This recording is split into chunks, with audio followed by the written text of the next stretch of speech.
Yun nga po, kami nasa gitna na ng bundok, kagitnaan na po yan ng taas. Ari nga pong ibang mga kabataan na iyon nagsisipagdasal. Kasi natatakot na siguro. Kung lumakad po, dahan-dahan laang po sa paglakad ang mga bata. Ako'y talagang ang hingal ko ay todo-todo na. Po ang mga tao ay parang naglalaro laang.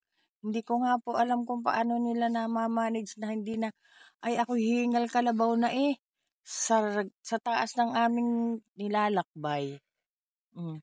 Tingnan niya nga po't ako'y ang itsura, Diyos ko po at namamangha po ako sa mga bato kaya ako'y ganyan ang itsura.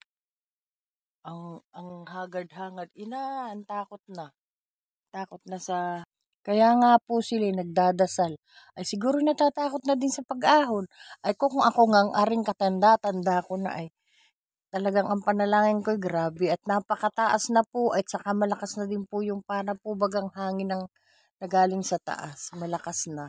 Kaya arit ako'y tunay na, ayan sa batuhan ako'y nananalangin ng husto. Tingnan niyo naman po't ako'y nasa batuhang malalaki, diyang kalalakad sa batuhang malalaking iyan. Grabe, hindi ko nga po alam kung paano akong napapayag na sumama diyan sa mga kabataang iyan. Tingnan niyo nga po kung gaano katarik ang naahon namin. Patarik na ng patarik yan. Pataas na po ng pataas. Napakataas.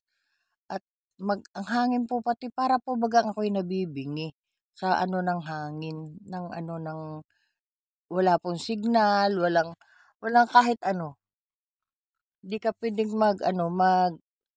tingnan nyo, yung kasama ko nga po'y naupo na sa kuwan, sa pamamahingay na upo na. At yun po'y senior citizen ay dalawa lang din naman kaming senior citizen. Kaming magkasama. Ayan, tunay naman. Oh, sabi ko, sige, dali, lakad. Lakad lang kami. Ayun, naupo na ang isa, iniwan na ang kanyang bag at agang, yung nananalangin na ng husto kasi yung hangin po bagay parang nakakabingi na. Kaya gayaan. Ayan. Paahon pa po kami doon. Ang ahon pa namin. Ahong-ahon pa. Grabe nga Sus, sa tanang buhay ko, nung ako'y bata-bata pa, kami na may napunta din sa bukid. Doon po sa amin sa Dilapas, sa Buena Vista, ako'y napunta din. Ngayon po lang uli ako nakaranas ng ganaring lakad. Grabe, ako'y nag-alay lakad din. Nagpunta din po kami sa Panra ng Dubai. Kaya lang patag naman doon. Hindi patag.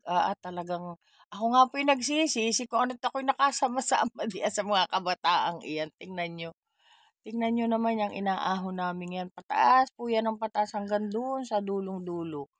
Ang anak ko naman po yung nakasurvive. Nakapunta siya doon sa dulong-dulo. Ako hindi. Grabe. Sabi ko, ako'y uuwi na. Ako'y babalik na. At talagang ang init pati ay sobrang-sobra na. Masusunog-sunog ka na. Masakit na sa balat. Kaya ako'y umuwi na. Naay po ang aking kasamang senior citizen Tumigil na din at namahinga na kami namahinga na po kami din Grabe. At saka isa pa, talaga ang hingal ko ay tudutudo na. Tudutudo na ang aking hingal. Hindi ko na mapigilan. Kaya sabi ko, kita'y mamahinga na at baka kita'y di ni paabuti ng pagka-atake. Ako pa naman ay nakalimot uminom ng gamot bago ako mahundian ng alas 8 dapat ang inom ko ng gamot ay alas 8 ng umaga. Umalis kami ay alas 4. Nakalimutan ko uminom ng gamot. Ayaan nga pong kasama kong iyan. Uminom ng gamot, di yan na. Dinala ng anak ang kanyang gamot na maintenance. Di kami dalawa, ayan, panay ang paano. Pareho kaming senior, 62 na daw siya, ako'y 68, ayos pa naman, pa naman ang aming paglalakad. Kaya lang, di pahinga muna, dini muna kita. Tingnan mo naman, ang lalakarang iyan. Abaw naman talaga. Sa totoo lang, talagang hindi ko mawari kung ano't ako'y pumayag-payag na ako'y sumama diyan. Ang naiisip ko nga po kasi kaya ako'y sumama ang aking anak. Baka hindi sumama, hindi niya yan ma-experience. Kaya ako'y sumama din. Di kahit ako'y nandini sa may bandang labak, di siya'y kasama doon sa pag-ahon sa bundok-bundok talaga. Doon sa pinakamataas, nakarating sila doon.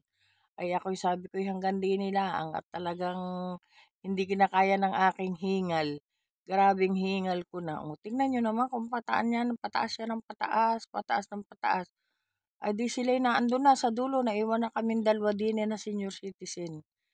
Ay sabi ko din katay pababa na at hindi na natin kaya. Di kami lusong na lusong naman dalawa. At ang bigat-bigat ng kanyang bag, ay di pa rin ang pahinga din namin at ang bag niya ay napakabigat. May dalawang tubig, may dalang pagkain, maraming biskwit, hindi naman namin makain sa hingal namin. Di sabi ko katay pababa na ng pababa. Ayan, nababa na kami niyan, lagay na yan. Iniwan na namin sila sa bundok. Hindi na namin kaya, di kami bumaba na. Sabi ko kitay habang nababa, kitay magla-live. Ayan, nakahawak ako ng cellphone habang kami nababa. Ang isa namamahinga at nahingal na sa kanyang bag. Dalawa lang kami dyan sa kalawakang yan ng bundok. Iniwan kami ng mga kasama namin. Dalawa lang kami. Grabe, tingnan nyo naman kung gaano yung kataas, Panginoon. At ang isa pa, ang hangin po bagay parang ligaw na hangin na wala kang masasagap na hangin. At ang makikita mo lang nagalaw ay mga kambing. Ay di hanggang din na lang po. Salamat sa panunood at kami samahan nyo pa sa pagbaba namin. Bye!